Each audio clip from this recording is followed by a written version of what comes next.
दोस्तों, मैं फराज मलिक देश दुनिया की कुछ और ताज़ा तरीन खबरें लेकर एक बार फिर आपके सामने हाजिर हूँ। हमारे देश के अंदर पिछले कुछ सालों में बहुत सारे जिहाद सामने आए।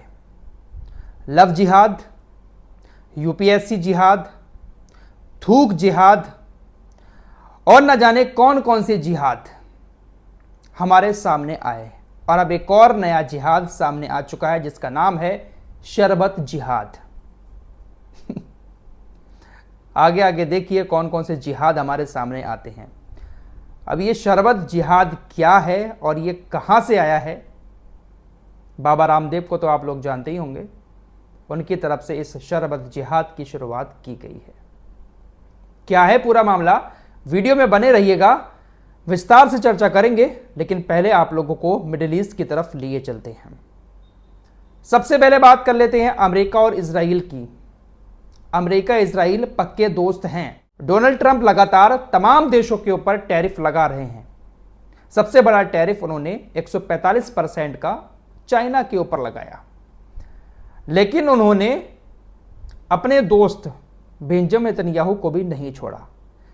इजराइल के ऊपर भी अमेरिका ने 17% का टैरिफ लगा दिया है। इधर डोनाल्ड ट्रंप ने इजराइल के ऊपर 17% टैरिफ लगाया और उधर ईरान के साथ अमेरिका की बातचीत शुरू हो गई। यानी दुश्मन से अमेरिका बातचीत कर रहा है और अमेरिका का जो दोस्त है नेतन्याहू उसके ऊपर टैरिफ लगा रहा है। सब अपना अपना फायदा देखते हैं और देख लेना एक दिन वो आएगा जिस तरीके से ज़ेलेंस्की अकेला पड़ गया है ना, यूक्रेन वाला। अमेरिका ने बहुत साथ दिया लेकिन डोनाल्ड ट्रंप ने अब उसका साथ छोड़ दिया। एक ना एक दिन वो वक्त आएगा जब इजराइल भी अकेला दिखाई देगा। फिलहाल टॉपिक पर चलते हैं। अमेरिका और ईरान के बीच कल हफ्ते के दिन बातचीत हुई। मैंने आपको बताया था ना कि परमाणु वाले मामले पर अमेरिका ईरान से बातचीत करना चाहता है। अब ये बातचीत हो क्या रही है? दरअसल अमेरिका ये चाहता है कि ईरान परमाणु शक्ति ना बने। अगर ईरान परमाणु शक्ति है, अभी ईरान ने परमाणु हथियार बना लिए हैं, तो उन परमाणु हथियारों को किसी एक ठिकाने पर रखा जाए।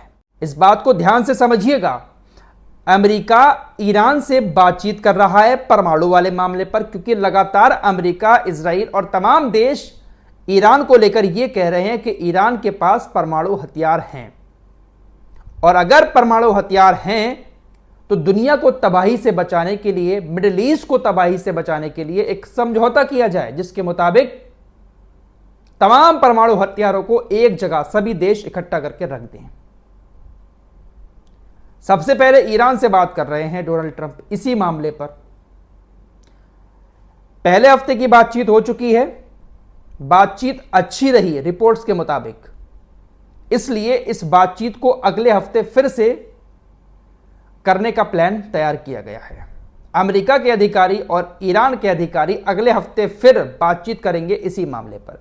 लेकिन ऐसी भी खबरें आ रही हैं कि ईरान जो प्रस्ताव रख रहा है अमेरिका के सामने, उसमें इजराइल का भी नाम ले रहा है कि इजराइल के पास जो परमाणु हथियार हैं खुले तौर पर ऑफिशियली उनको भी एक ठिकाने पर रखा जाए। वैसे ईरान ने अभी तक इस बात को कबूल नहीं किया है कि उसके पास परमाणु हथियार हैं।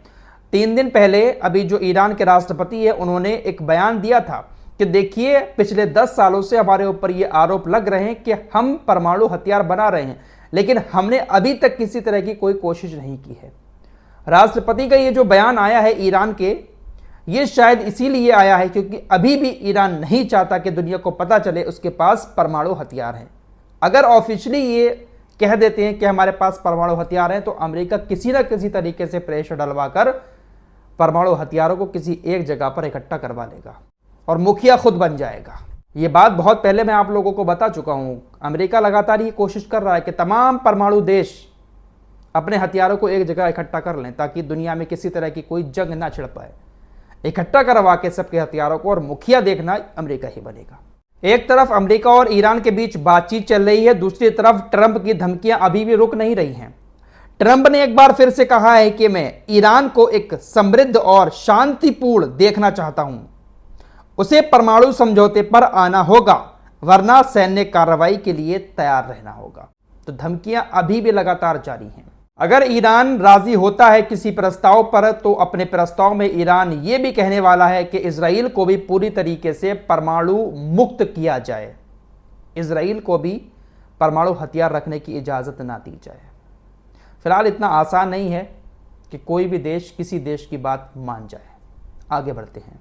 अमेरिका और ईरान के बीच ये जो बातचीत हो रही है, इसका समर्थन पूरी दुनिया कर रही है, लेकिन इजराइल नहीं कर रहा है। इजराइल के अलावा एक दूसरा देश और है, यूएई, वो भी अमेरिका और ईरान के बीच हो रही बातचीत का समर्थन नहीं करता है। बड़ी खबर गाजा से आ रही है। गाजा के अंदर जो रफा का एरिया है, वहां पर एक कॉरिडोर बना हुआ है, मोराग कॉरिडोर, जिसके जरिए रफा और ये जो खान यूनुस है गाजा का, ये कनेक्ट रहते हैं। लेकिन इस कॉरिडोर पर अमेरिकी सेना ने अपना कंट्रोल जमा लिया है, अमेरिकी सेना का कब्जा हो गया है, जिसके बाद अब रफा का जो कनेक्शन है खान यूनुस से, वो पूरी तरीके से टूट चुका है।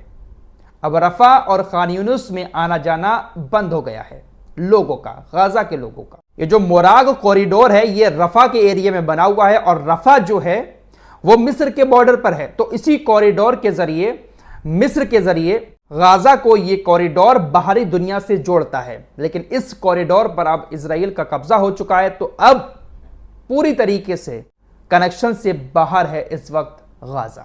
इजराइल ने इस कॉरिडोर पर कब्जा इसलिए किया है क्योंकि इजराइल को ऐसा लगता है कि इसी कॉरिडोर के जरिए मिस्र की सहायता से हमास के पास पैसा पहुंचता है, हथियार पहुंचते हैं, क्योंकि एकमात्र यही रास्ता है मोराग कॉरिडोर जो गाजा को बाहरी दुनिया से जोड़ता है, मिस्र के जरिए, मिस्र के रास्ते के जरिए।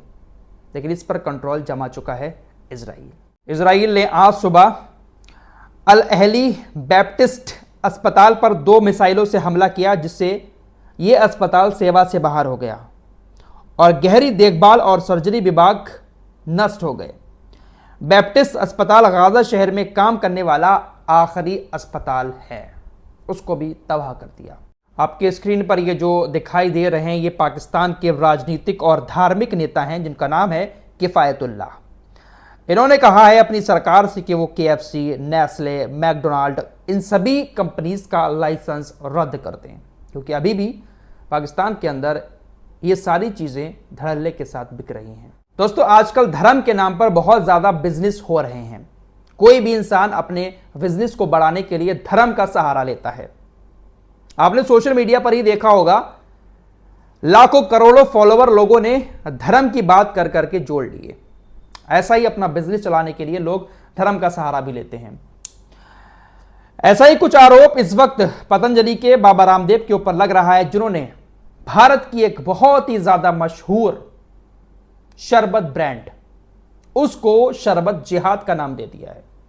अब वो कौन सी मशहूर कंपनी है जिसके 2-4 ढक्कन अगर शरबत में डाल दिए जाएं तो उसकी खुशबू ही अलग आती है। हिंदू हो, मुसलमान हो, सिख हो, ईसाई हो, सभी घरों में उस शरबत को पिया जाता है। बाबा रामदेव ने हालांकि नाम नहीं लिया है, क्योंकि नाम ले देते तो शायद मानहानि का उनके ऊपर मुकदमा हो जाता। लेकिन बिना नाम लिए मशहूर शरबत ब्रांड को उन्होंने शरबत जिहाद का नाम दे दिया और यह आरोप लगाए कि इस कंपनी की कमाई का इस्तेमाल मस्जिदों और मदरसों को बनाने में किया जाता है, इसलिए यह शरबत जिहाद है। अब ये किस कंपनी की बात कर रहे हैं, कौन से शरबत ब्रांड की बात कर रहे हैं, आप सभी लोग जानते होंगे। वही गुलाबी कलर का गाढ़ा गाढ़ा जो आता है ना, उसकी बात कर रहे हैं बाबा रामदेव। उसको शरबत जिहाद का नाम दे दिया क्योंकि पूरी दुनिया के अंदर, भारत के अंदर ही नहीं पूरी दुनिया के अंदर उस शरबत ब्रांड का इस्तेमाल बहुत ज्यादा किया जाता है। लोग उसको पीकर ठंडक महसूस करते हैं। आपने रोडों पर देखा होगा, हमारे सिख भाई जो होते हैं वो जब पियाऊ लगाते हैं, शरबत बांटते हैं, तो उसमें क्या चीज पड़ी होती है, ज्यादातर उसी ब्रांड का इस्तेमाल करते हैं। रमजानों में उसका इस्तेमाल किया जाता है, हिंदू भाई भी उसका इस्तेमाल करते हैं।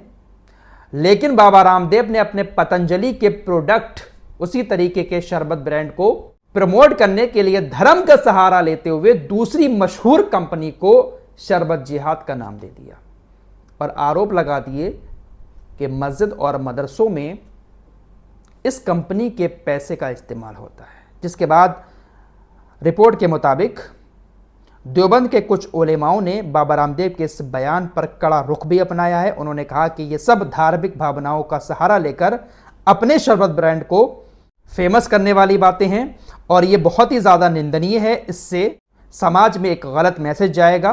बाबा रामदेव ने ये जो आरोप लगाए हैं कि ये जो शरबत की कमाई है इससे मस्जिद और मदरसे बनवाए जाते हैं, हम इनके इस बयान की आलोचना करते हैं। बहुत सारी बातें इस बयान के खिलाफ की गई हैं।